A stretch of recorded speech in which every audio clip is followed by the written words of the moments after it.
everybody. We have a guest lecturer. This is Dr. Ziad Khatib, and we're recording the audio on my phone and the video on his phone, and neither one's going to work, I guarantee you, but we'll do our best. So Ziad's a fascinating guy. He's worked all over the world. Currently he's in Rwanda, so he's working with the MSF and with Partners in Health. You know what Partners in Health is. We mentioned them briefly earlier in the year. Paul Farmer is their leader, and he's one of the great heroes of global health.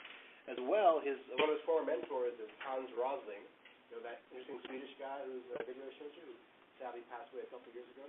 So Ziad comes from a long lineage of the greatest global health thinkers in the world, and he is with us today to share his wisdom.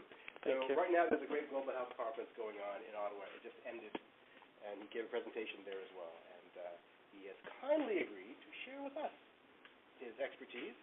And the content today is examinable on your midterm, so do pay attention. So yeah, thank you very much. Thank you. Thank you. Hi, everyone. So you are not a big crowd. So I like to have the session like really interactive. And hey.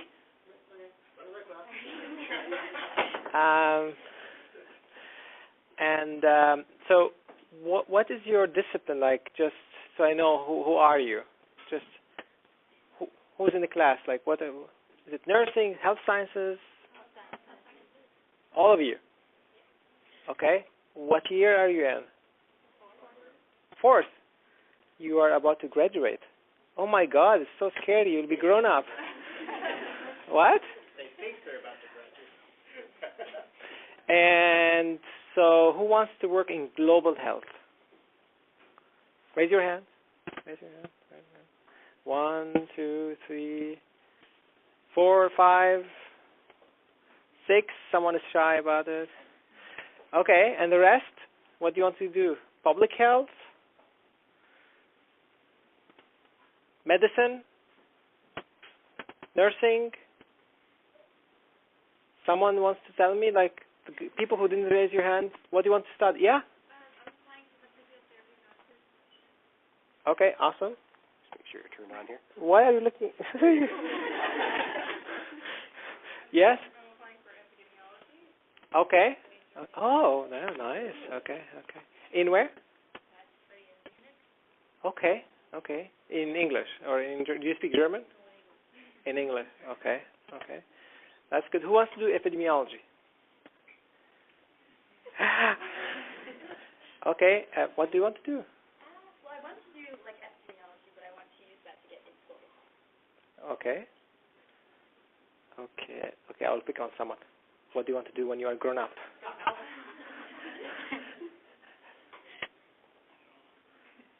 You. Ultrasound. Sorry? Okay.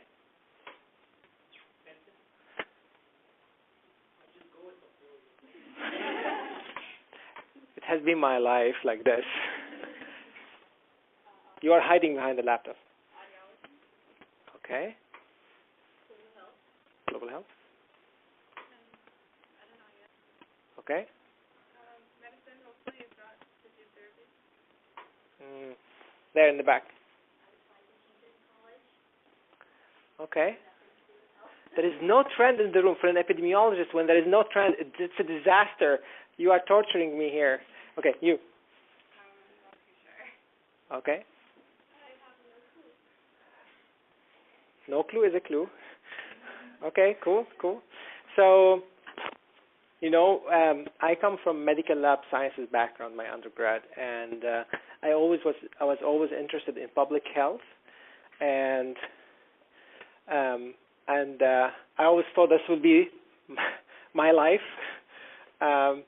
But yesterday I was in Uber, and the driver asked me, in Uber, because you get these grading system in Uber, so the guy asked me what you do, so you have to have this chat, so then you keep up this grade, so then the next driver can pick you up.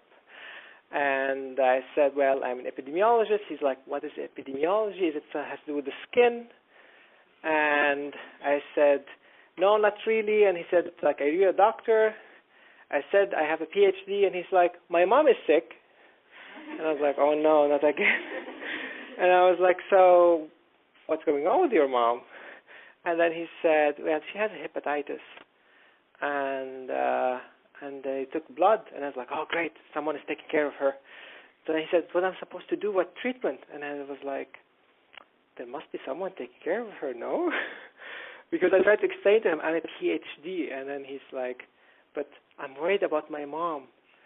So it's something when you work in global health or in epidemiology, you always get into this trap about what's the difference between treating the community data and what you can do as a recommendation versus treating individuals. And I find it quite interesting. I don't know how is it for you, Ray, when you get these questions, but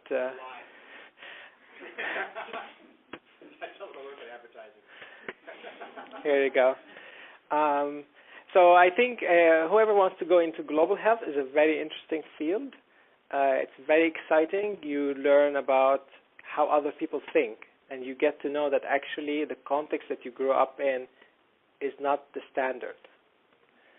And then you get to really think in a coherent way about the world as well.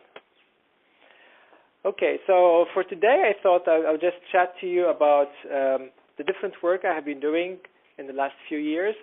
I have my line of research in global health, but also I do research capacity building by training, by working with colleagues towards their research questions, and we get the work published. So I have worked in 3 different countries in the last few years, and I'll be sharing the experiences from these countries. But to put a spin on it as a global health spin, did you go through the Sustainable Development Goals? Okay. What are the SDGs? Who knows?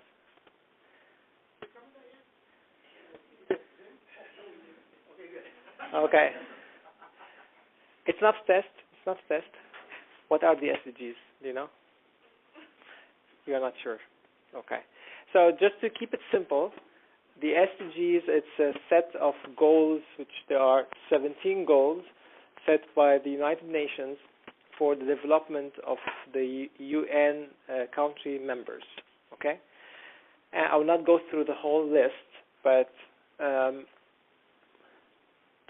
the goal number 17, partnerships for the goals.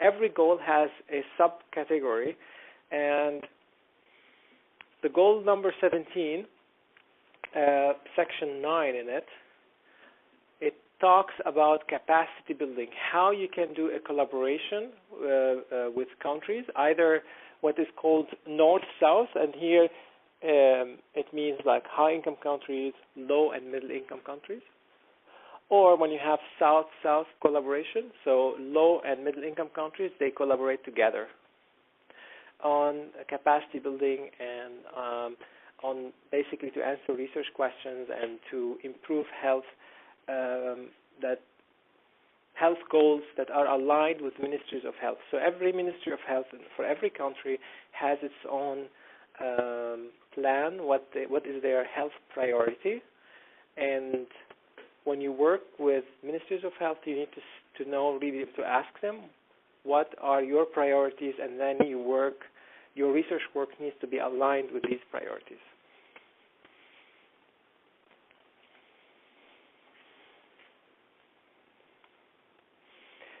So, do you have a pointer?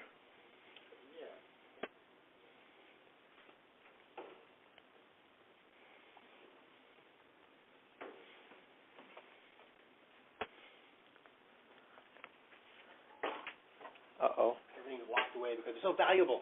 Okay, thank you. Okay.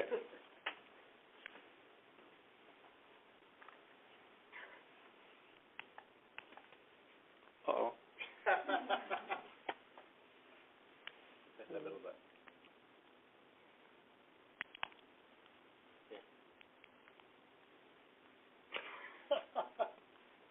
Oh, here you go. Okay. So, before I move forward, what does it mean to you, capacity building? What does it mean, capacity building?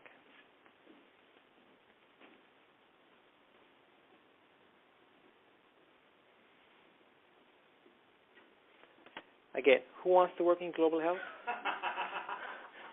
Who was it? Who? I don't remember now. Okay, what's capacity building? Just building the aptitude of different countries to be able to be proficient and to be independent on their own. Okay, so here you're talking about independence, to be independent.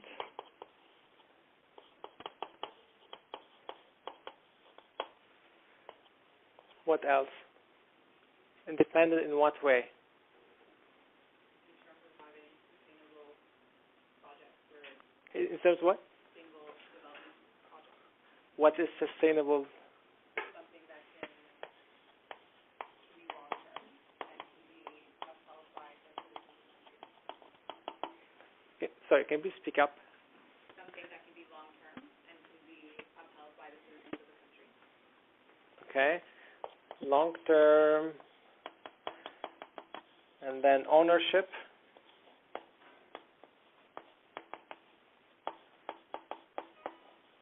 Okay, what else?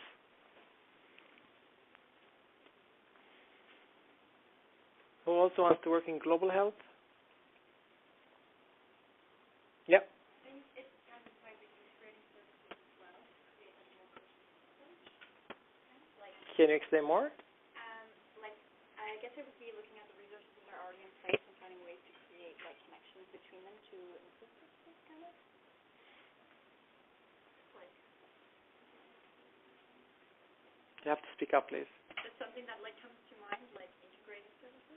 Integrating services.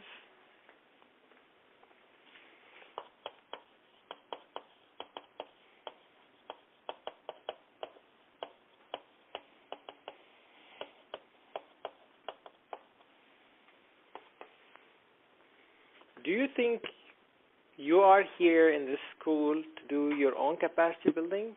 Do you think you are part of this process, capacity building?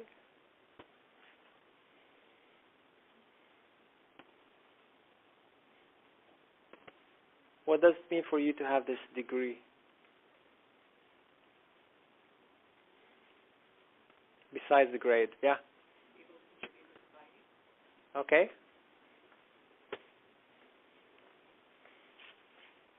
To make a difference.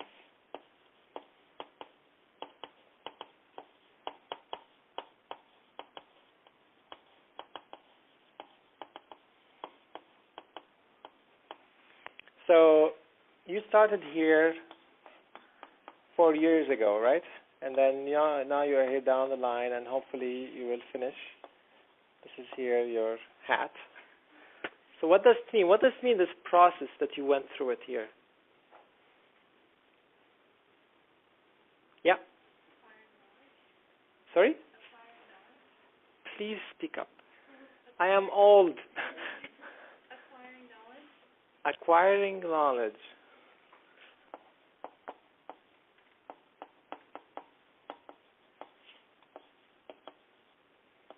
Knowledge.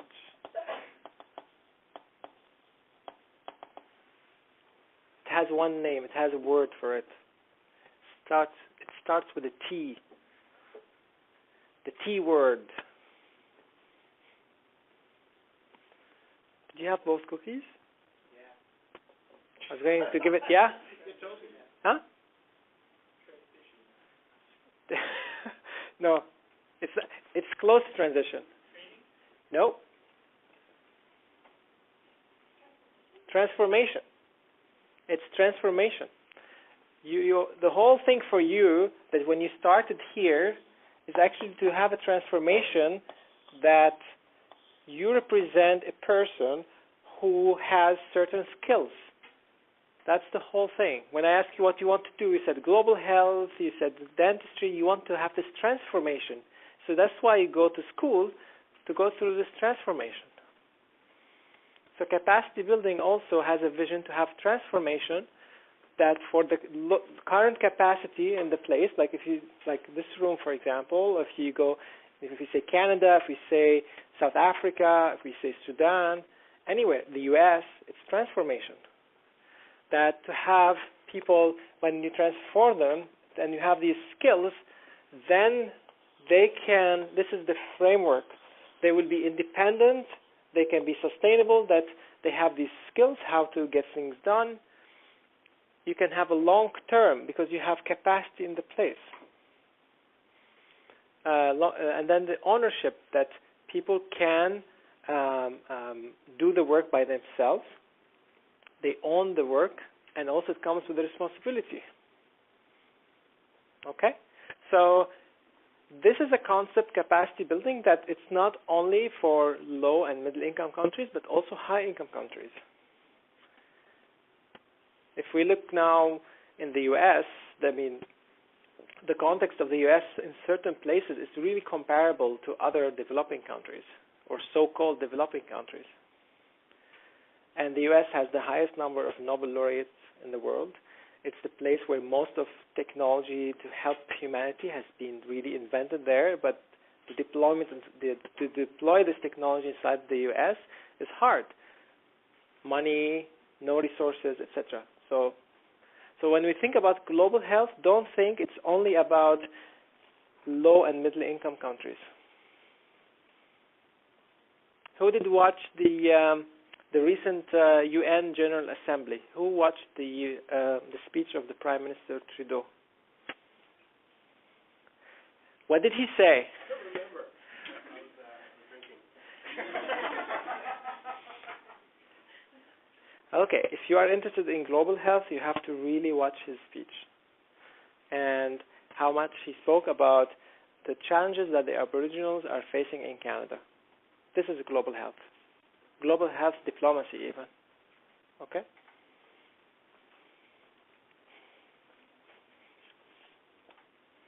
So, this pyramid, the famous pointer. Okay. So here, there are various models when we talk about capacity building, and this is one of the models. It's adapted from various sources. So here you go from the bottom of the pyramid and you go up. And the vision here is that you start by having foundation and interest in research for health staff. So they can be staff working as clinicians, medical doctors. They can be nurses, midwives, social workers, and also in low and middle income countries, there is a concept called community health workers. So these are the ones who will go out to the community and visit patients in their households.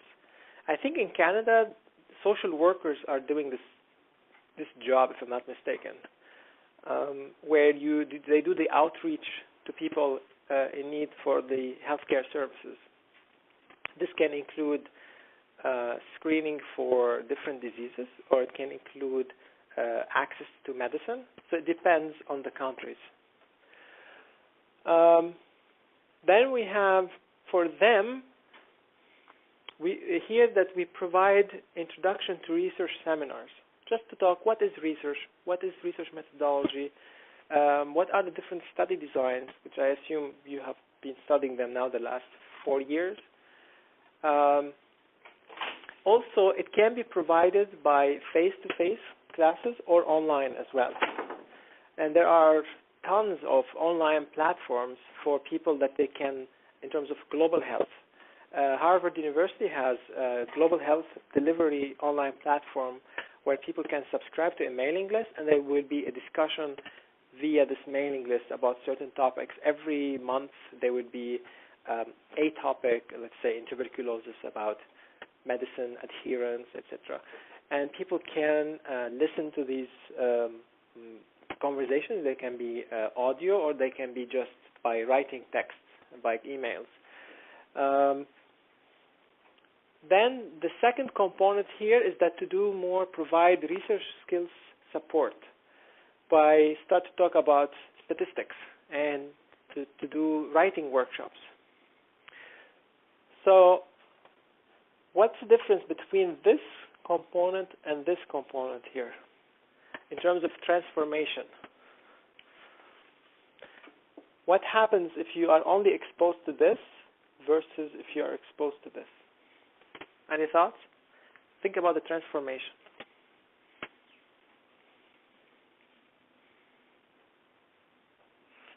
You want to say something?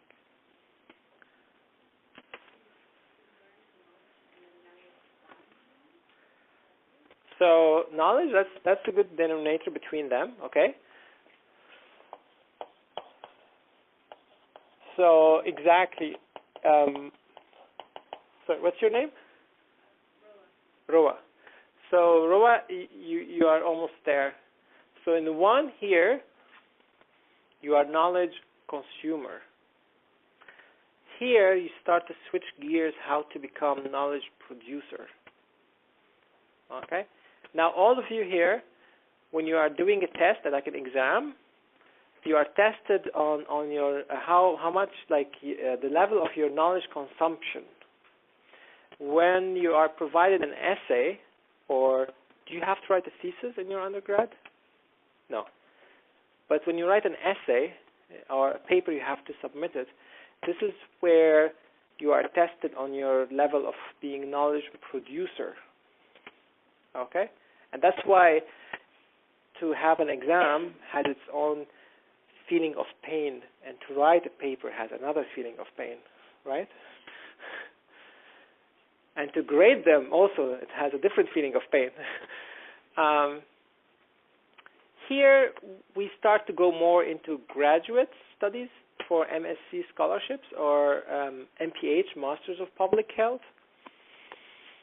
And then here you have the postgraduate, which is the PhD.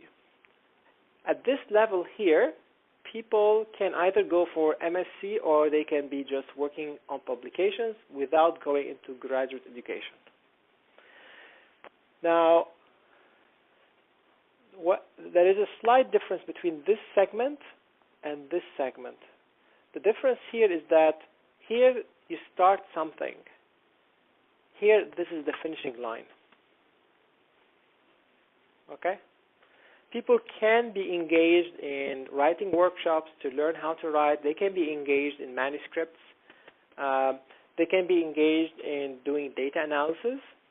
But to carry really the ball until the end, to have a publication, it requires a lot of energy. Who's engaged here in a publication or has worked on a publication? 1, 2, okay, 3.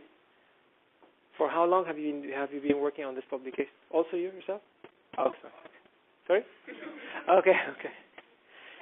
For how long have you been engaged on this publication? For an undergraduate research opportunity, so it was 1 year. Okay.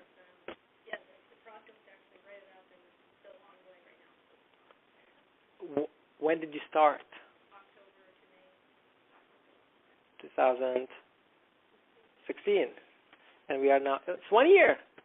So this is your 1 year anniversary. And how far are you in the process? Say,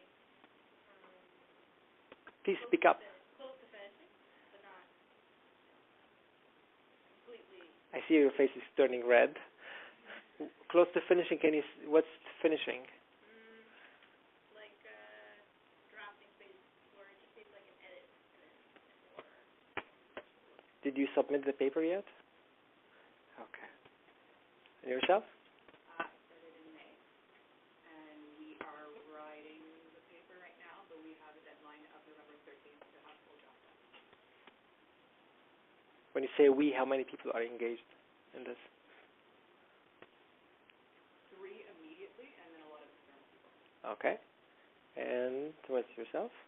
I started a year ago, Okay. and we're trying to get it published right now. We've been trying for a few months, so 3 months. 3 months. Yeah, about 3 months since we tried to get it published. Okay. So among the three of you, how you feel about this work? It seems, for me when I started it, it seems like almost a very precise, well, I guess we didn't have a super precise topic, but in the whole scheme of healthcare, it's such a small piece of work, and you put in innumerable Please hours. speak up. Sorry, you put in, it seems like such a small piece of the puzzle that is healthcare or global health, but you put in so many hours into the work of it. So sometimes it almost, right now as we're trying to get it published, it can feel like it's in vain, and it's a lot of grit to keep going. But like walking in the mud? Kind of, yeah. Okay. And how is it for you guys there? Very particular. Lots of different people have, Speak up. a lot of different people have different opinions, especially if you're working with a large team with people that aren't necessarily on site with you. So it's challenging. Okay. Say it's definitely something new. Like it's not like writing an essay or any undergraduate courses. Yeah, it takes a lot of extra hours. It takes a lot of And may I challenge you, the three of you here, intellectually? Can I? Is it okay? Okay. Are you full-time students? Yeah. Do you do any extra job, any work? Part-time work? Student, like TAing or? Well, I work as a research assistant. Oh, that's actually your work. Yeah. Okay, you are paid for that. Yeah. Okay, and yourself? I work at a local clinic. Sorry? At a local clinic? Okay, part-time. Okay. Do you work? Yeah, I work like as a TA. I live in the residence with the kids. Okay. Well, with the kids. The first years. And then I'm a mentor for the Oh, the first years I call the kids. The kids, yeah. This is off record. Okay, okay. So imagine now that you are working in a rural area, okay, in somewhere in sub-Saharan Africa. You are married.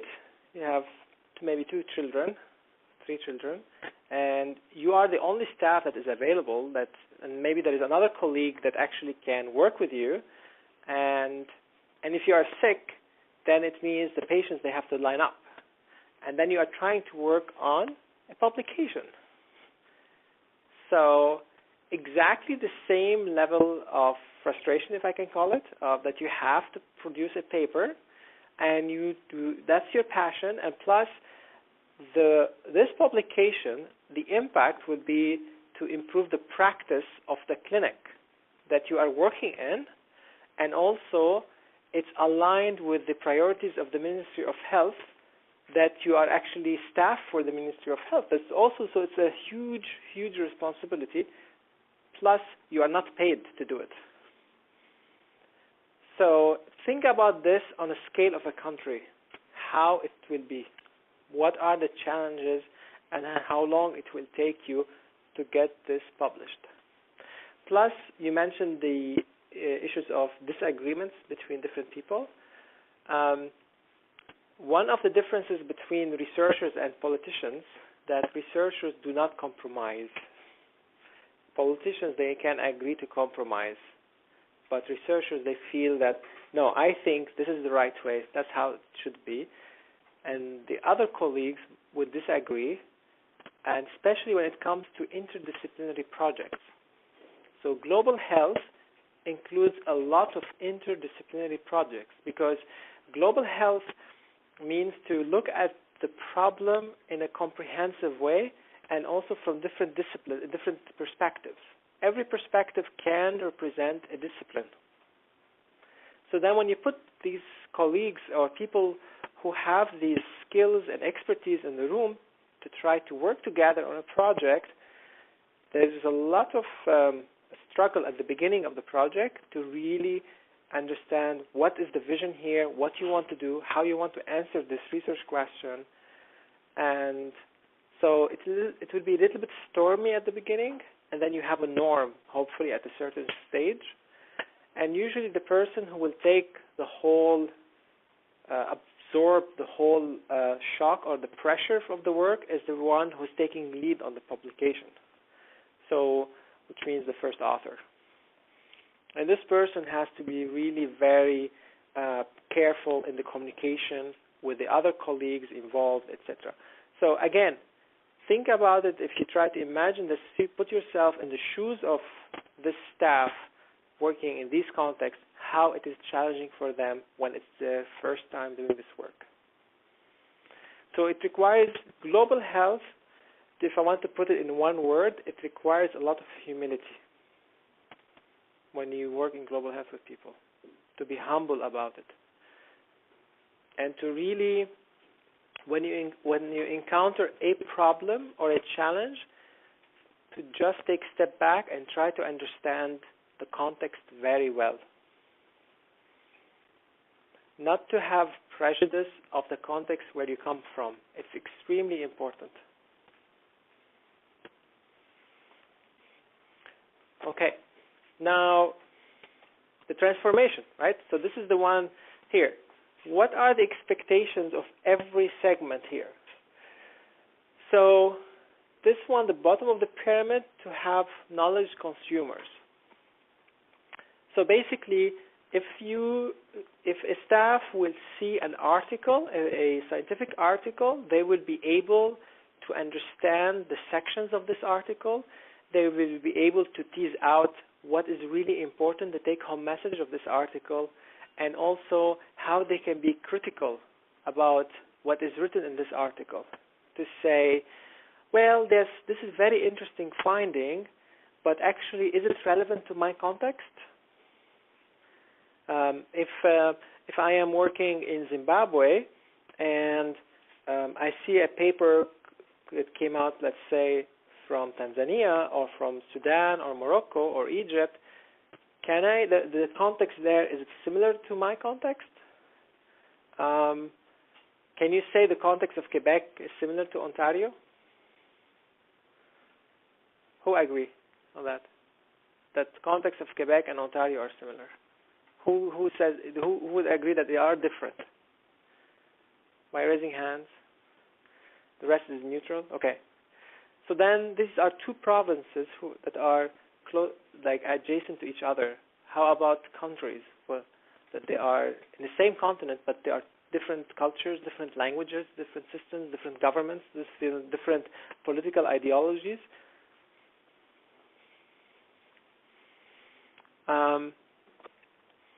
Research skills support. This one here, there is an exposure for trainings that in form of around 10 months that trainees will go into this transformation to start working on a paper from day one, and within 10 months this paper needs to be submitted. So imagine that within 10 months in this context, how it's really challenging, and it's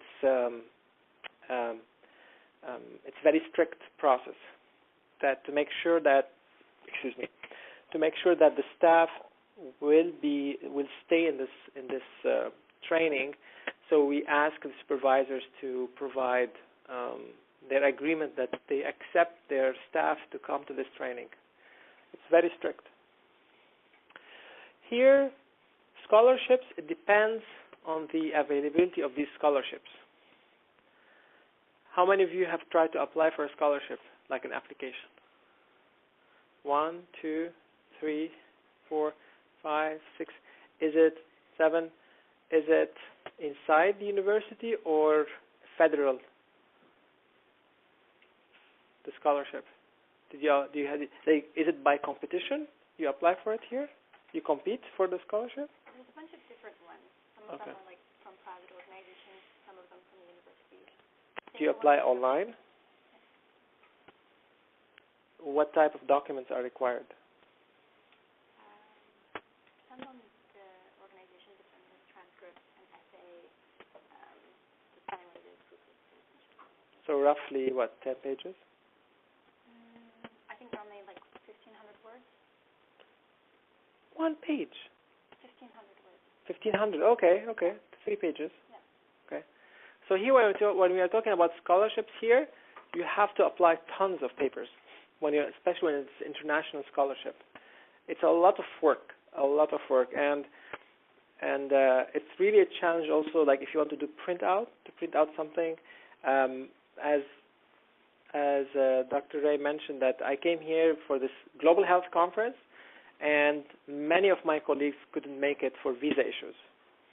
And although that, I tried to help 2 colleagues, and I will not start on this right now, but we had to send the visa application to another country, and a lot of papers, huge process, and you have to start to apply 3-4 months ahead, and the visa didn't come through. Although they are supposed to be presenting, and they were really working hard on these projects. So these are really here. You have to also appreciate that the context where we are talking about these scholarships is not similar to Canada or North America or high-income countries. It's really challenging to go into this whole process. And again, when you are working with colleagues who are trying to really spend time to work and to try to apply for these scholarships, it's up all their time. And sometimes that's like people can be tired of this.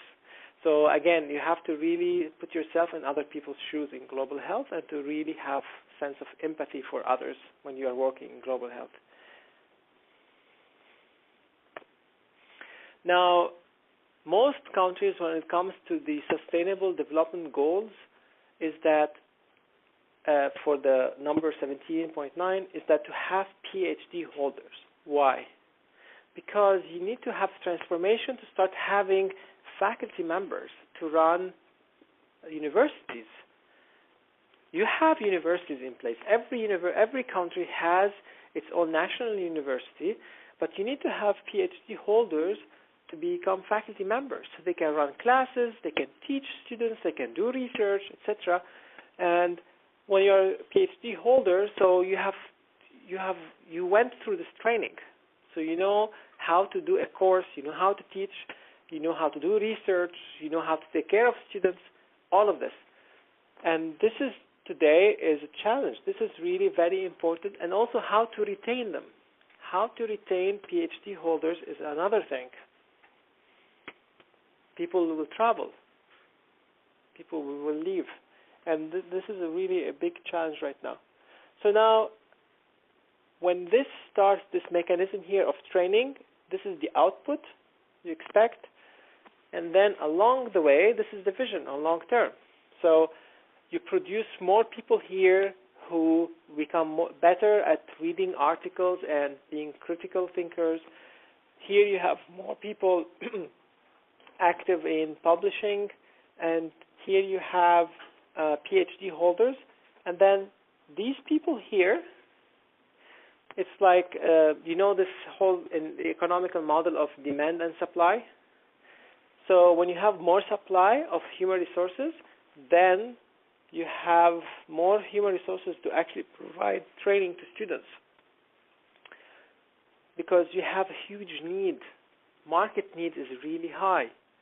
People are really thirsty to study, to improve, to develop in life, and to help each other.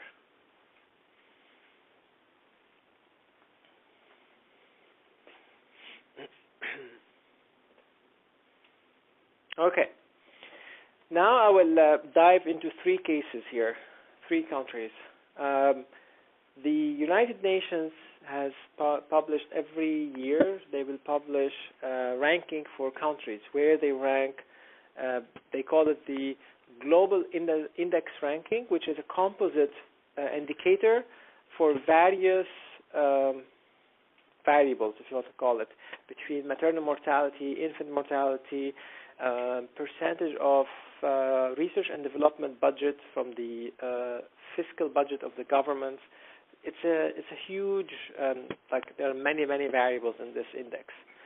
So it goes from number 1 down to number 157. 1 is like the top of the list, and this is here that the more the number increases, it means that it's more challenge for the countries that to meet, to be able to, for development, okay? So, Central African Republic, it's 157. It's really the bottom of the list. It's CAR, so now I will be using the term CAR to refer to Central African Republic. You have Rwanda, which is 123. It's here in Central Africa, here in the center here. It's the most condensed country in Africa. And you have Zimbabwe, 121. All right? Any one of you has been to these countries before? Okay. Which one? Rwanda. You didn't tell me. You didn't. You could have met there. Before you moved there. Ah, okay. All right. So Zimbabwe. Zimbabwe has been under economic sanction from various countries for a while for political reasons, and they went into an economic inflation. And so it means that the value of the country currency becomes really low.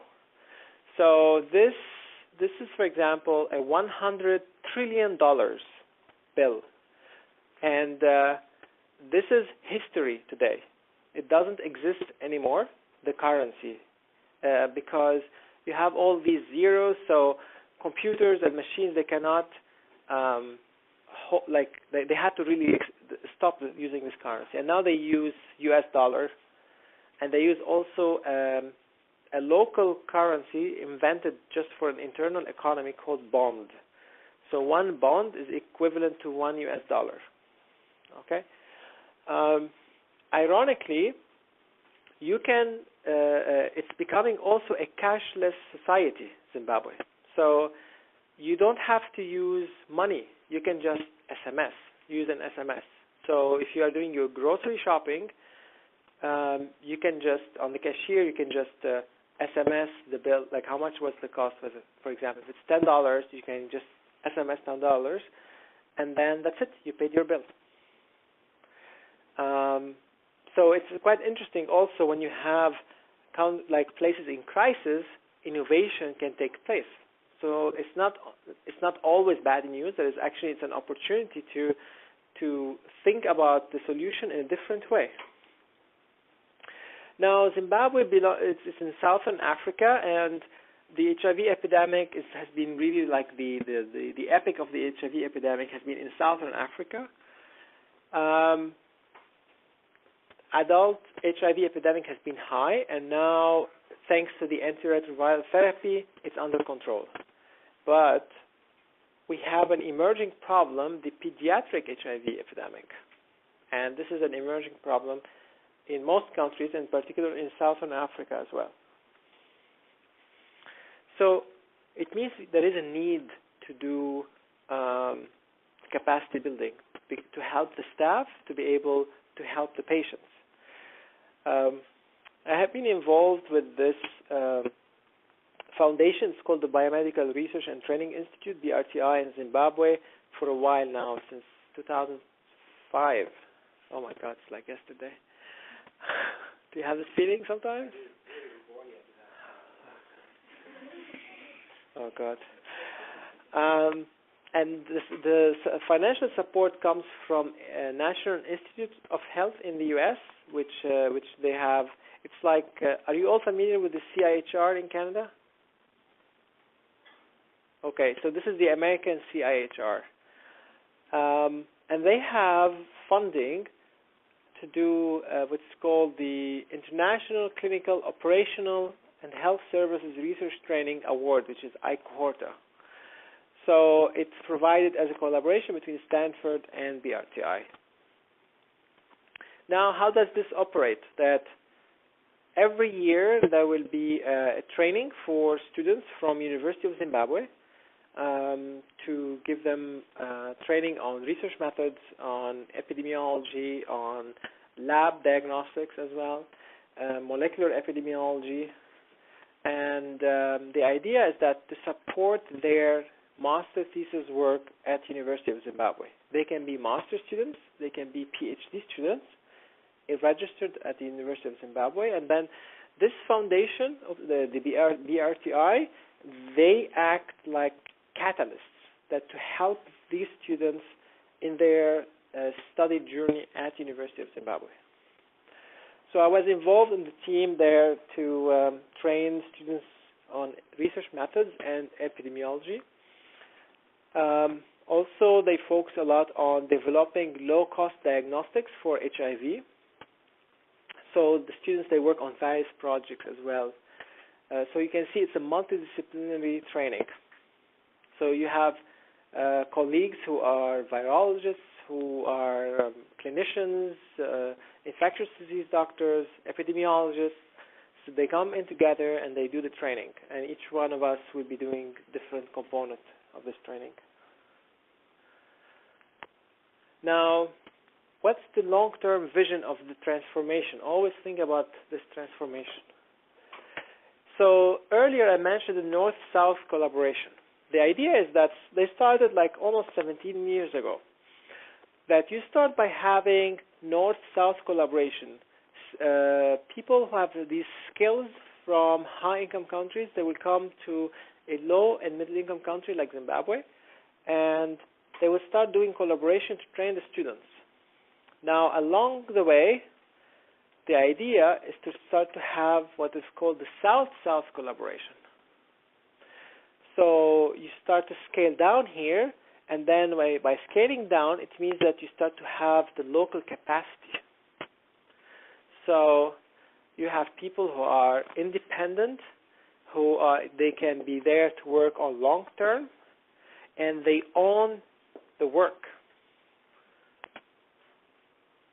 As long as someone will live freely in Zimbabwe and work in Zimbabwe for long term, eventually this person will move back to their home country. Okay? You will be called an expat, and eventually you will be moving back.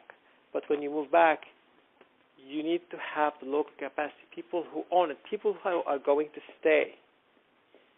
All right? And then this is where here comes in the integrating. Who said integrating services? Yeah. This is here when it comes the integration of the services. By having local capacity that is built, and then to think on long term. Also, when we talk about training and about staff, what is the hidden elephant in the room? What is it?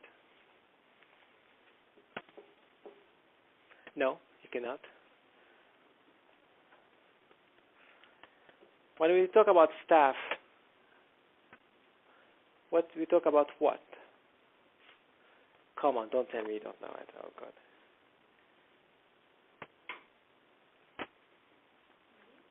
Oh, yeah, big time. Yeah. Was this your answer? No. What did you want to say? I was going to go with brain drain. Well, it is brain drain. Yeah? By the way, you have your charging cable? Did you use the whole battery? Yeah, baby, I'm just joking.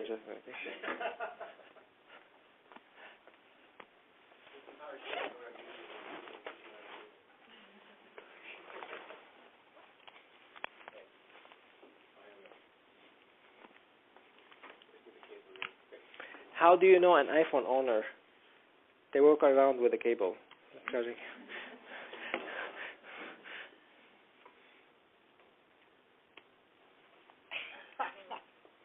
Yeah, this can stay for a couple of hours. Okay, I don't know if I can stay for a couple of hours, but this can stay. So the money. Okay. Now, this happened this year, where you have all these students at University of Zimbabwe. This is Professor David Katzenstein from Stanford. He was my PhD mentor. This is Professor Benjamin. He's the head of the pathology and laboratory department at Stanford. And this is Gil. He's professor in nanotechnology. He's American, and he's professor at University of Dublin. So why nanotechnology in Zimbabwe and HIV? Who can connect the dots?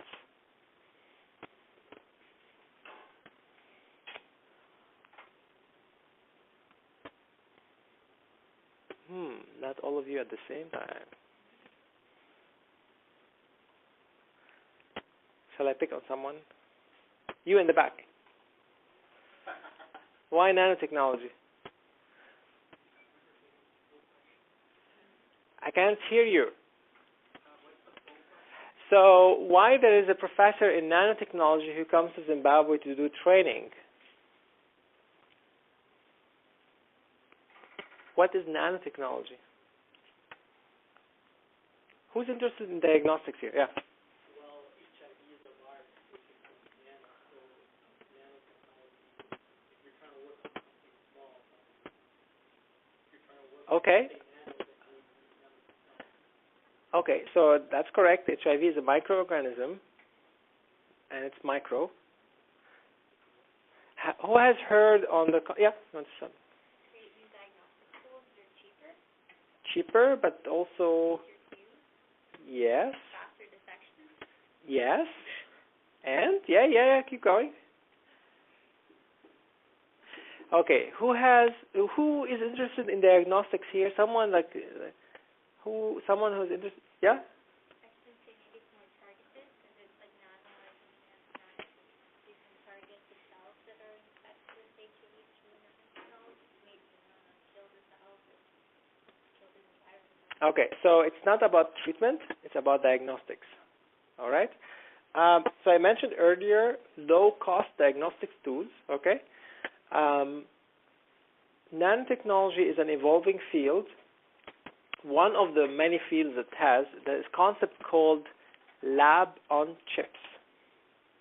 Your SIM card in your pocket, in your phone, who is using debit card or Visa card here? Only few? Only few?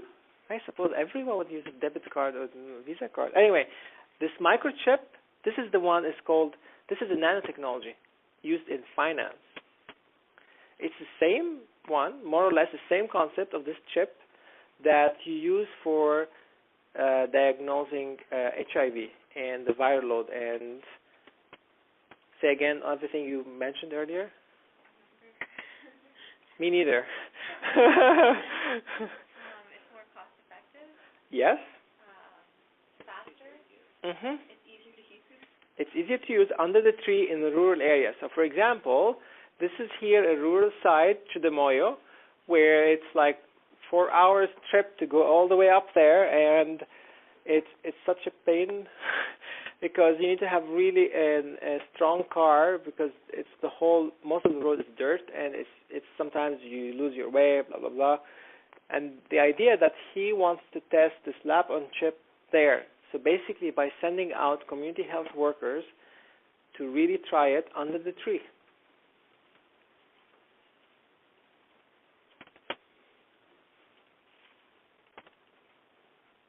Now, when it's fast, why it's important to be fast? Why? Yes? You don't know. I need a second to think. Okay. You get your diagnosis right away while the patient's still So the patient's there on the spot. Okay, when was the last time you got injured here, guys? Someone got injured recently? Anyone got injured recently? No?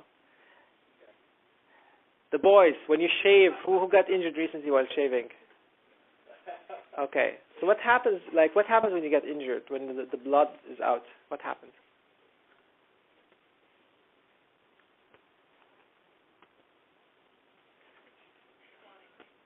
Sorry? Blood clotting. What does it mean to clot? So that all kinds of reactions happen so you can close that wound. Speak up. You close that wound up, you don't get an infection. Okay, before that, what happens? The blood will dry. And that's what is important, to dry the blood, right? But usually the blood will dry quite fast, unless if you have any dilution in the blood. But usually the blood will dry fast, especially if it's summer. So imagine if you're withdrawing blood and you're testing it with the children, you need to really get the results quite fast before the blood dries. And this is where here I'm getting into the kind of the technical stuff, but you have to always try to really use your imagination when you want to work on such projects in global health. Put yourself really in that place, like imagine yourself working there, what type of problems you can face, and how you can make a difference. Okay? So this is my friend Justin. So Justin and I, we met in 2005. Justin, he did his undergrad in microbiology at the University of Zimbabwe, and then he did his master's and PhD at University of KwaZulu-Natal in South Africa, in Durban, eastern part of South Africa.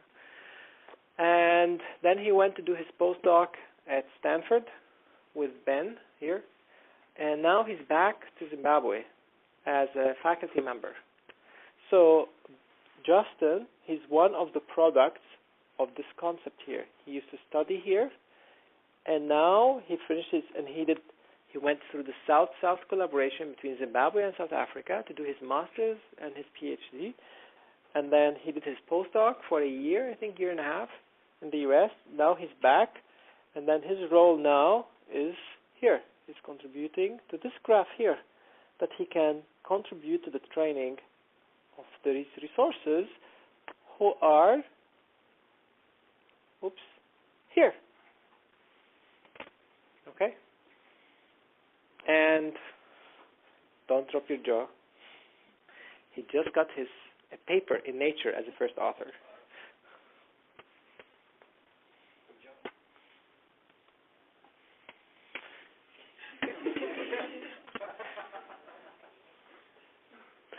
So the founder of this BRTI, he's not there. He's now he's sick, so he's on sick leave.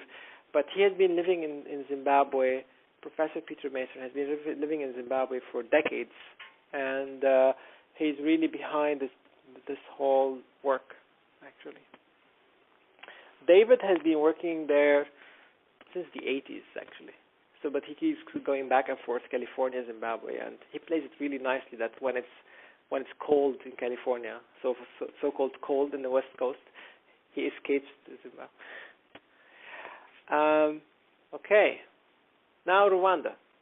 So I have been now living in Rwanda and working there for almost 8 months.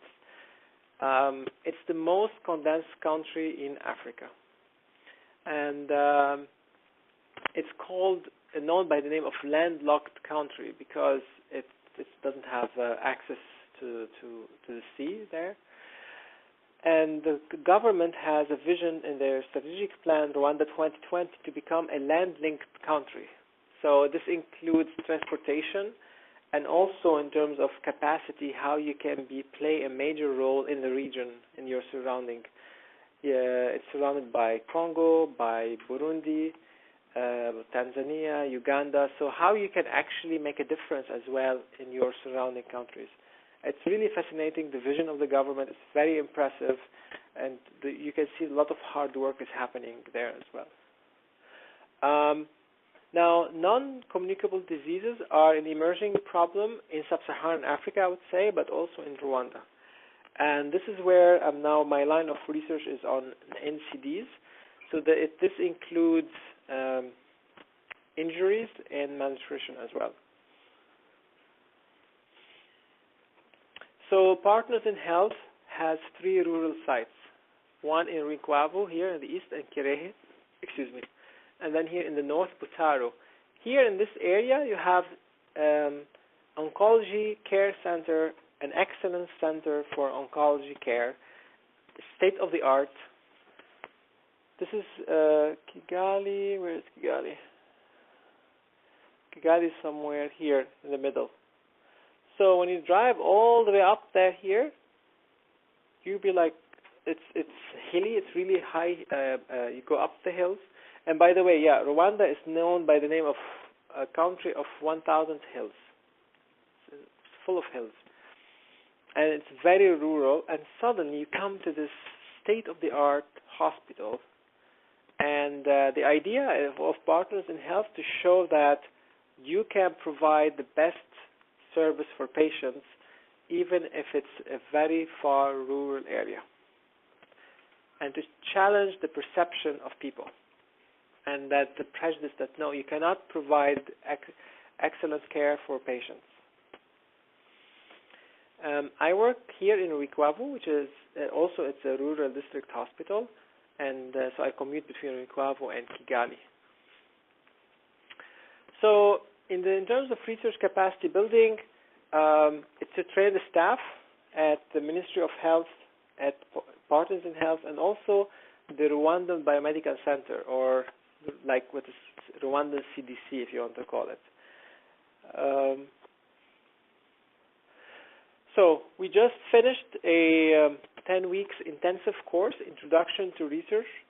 We had 15 participants from various disciplines, from health department, from clinicians, nurses, midwives, even from the IT department, from monitoring and evaluation. That they do a lot of monitoring for they do data analysis and the reporting system, what's happening inside the programs, etc.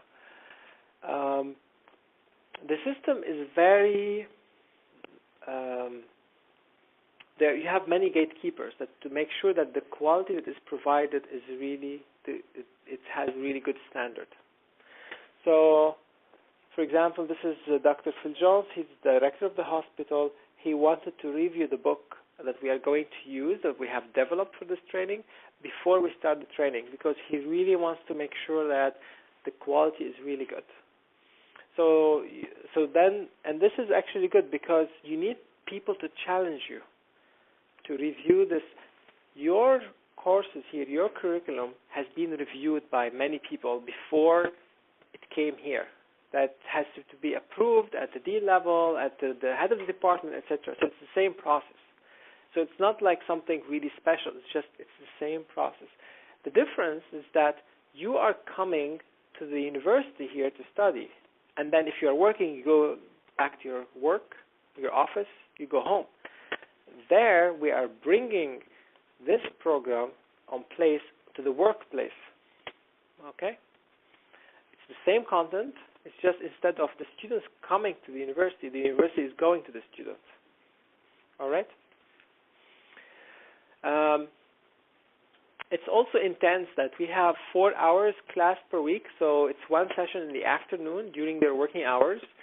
So sometimes there will be some emergency. The staff has to go. Like if you are working on the ward, something goes wrong with the patient, you have to rush to help the patients. There are 2 homeworks per week, and there is also pre- and post-test knowledge to really see. This is actually a test for the trainers and not for the students, to see if the students really manage to understand the information quite well. We have a lot of fun. At the beginning, it was like we had to really say also the attendance is obligatory and all of this. So at the beginning, the students can feel that or trainees, they can feel a little bit intimidated by the policy of participation in the class, and then eventually you develop this really nice sense of class feeling, and you just move on. It's really nice. And so this is all the bunch of the trainees who came that, and they work in all sorts of departments, and they have different tasks, and they have a lot of experiences as well. So they bring in also their own practice. So their own experience can be also challenged by the literature that they are exposed to. So sometimes they can say, hey, listen, it doesn't make sense. In my work, we have seen this and this, but then in that country, they have seen this and this. So also we try to bring in evidence from Rwanda and from other countries in sub-Saharan Africa. So it's really very dynamic. The discussion is very dynamic, and it's very interesting. Now we are starting in 2 weeks a 10-month training. It's called the senior training. So where students will be exposed to epidemiology and also concepts of implementation and operational research. In global health, implementation and operational research is a very common theme. It's still, you are using epidemiology skills and the set of tools that you learn in epidemiology, but here is more like in more applied way, hands-on in the field. The model is that you have like a group of 8 participants, 8 trainees, and for every 8 trainees you have 1 mentor. This time we have 2 mentors, so there is myself and there is another colleague. And then you will have 2 trainees per project. So then you have 4 projects in total. And then we will go into an intensive training weeks like November, March, and June. That's 1 week in each of these months to work from day until night. So it's 3 students here that you have been working hard all of these months, but on a part-time basis. Your peers will be having the same experience, but more in an espresso way, like in really intense. And then in between these months, there will be a follow-up writing workshops for them, Friday and Saturday. And then there will be 1 manuscript per project. So every 2 trainees will be co-authors on 1 manuscript. Now, I have a question for you guys here. In this context, what would be like, why this would be important to have this publication, how it will make a difference in a place if you have TB patients, how you will help them, or diabetic patients, how you will help them with this publication.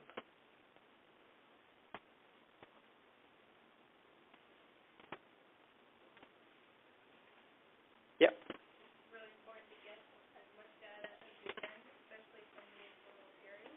Okay. Data is everything. You can build decisions based on it. Okay.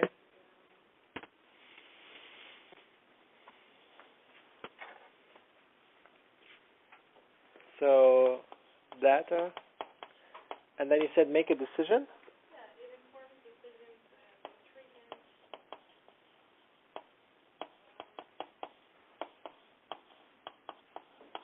programs. Okay. There is another word for it. Can you, instead of decision, start with an E?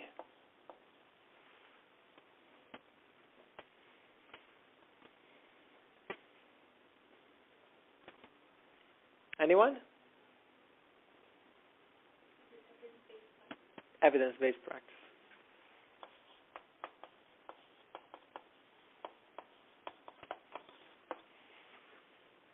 Okay. Are they doing their own research projects during that intensive week? Is that what they're writing about? Yep. Within 10 months? Yep. Is this a question, or you are just thinking it out loud? Clarify. Yeah. What do you think about it? It's pretty intense. Yeah? Yeah.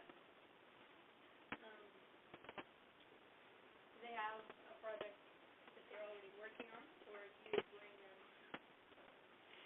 So the process of recruitment of the trainees is by competition. So they have to apply. They have to, so we have list of projects, kind of in a broad sense. So for example, NCD drugs and supply, or pharmacy and NCD drugs, unintentional injuries among children. So it's really like a broad theme. And then they apply, they have to write a motivation letter as an essay, why this is important for them, why they want to do it. And then, remember I mentioned earlier the priorities of the Ministry of Health, that the work has to be aligned with the Ministry of Health. So the topics, we came into these topics by consulting with the Ministry of Health, Partners in Health, about what is a priority right now for NCDs. And then they came up with a list of topics. So since we are looking for 4 projects, we came up with a list of 4 priorities, and we are 2 mentors. So then for each mentor there will be 4. So 4 and 4, 8 priorities. Okay? And then after that, once they submit their applications, we send the applications to colleagues at the Ministry of Health and other colleagues that they are senior to review these applications, and they will score the grades, give the grades to every applicant. And then we will see which applicant will be the winner, will be accepted. Because then also for them, they will see, okay, which staff that is now is needed more clinically, or this person, yes, this person actually is a priority for them, that they can use this evidence to make a difference. So now, put Rwanda aside. If you want to make capacity building in a place, the best is that you train the head of the pyramid, because if this person here will start using evidence, this person can make change in the whole organization. You are interested in management and consulting, right? So you'll be working a lot with these guys, that how you can make a change in the department, in a school, in a company, etc. It's a generic concept that is used everywhere. Hi, please. Okay. Oh, we are running out of time? Oh, God, okay. Okay. Okay, I will switch gears to Central African Republic. You should have told me, like, make a sign or something. So there I was working with Médecins Sans Frontières, and here we have surveillance, that to how to improve public health surveillance. This is Lazar, who is a nurse, and he's trained in epidemiology, and usually here he gets every week reports from clinics in the province where he is. So these are the months, and this is here in red, little red, they are the number of weeks. So the R, it means en retard, like late, and T at temps, like on time, the reports came. When it's empty, it means the reports didn't show up. So it's a little bit like a Swiss cheese reporting system. Like you have a lot of holes in it, right? And the idea is that to use mobile phone app to help transmitting these reports by SMS. I will not go into the technology, but I'll just go quickly here. In sub-Saharan Africa, mobile phone is a big, big industry. People can transfer money from urban area to a rural area by SMS. People help each other by just sending money through SMS. I send SMS, let's say, $5 to my grandmother in the village. She will get on her little phone that it has buttons, not smartphone, buttons, and she would just go to a kiosk and then show the SMS, and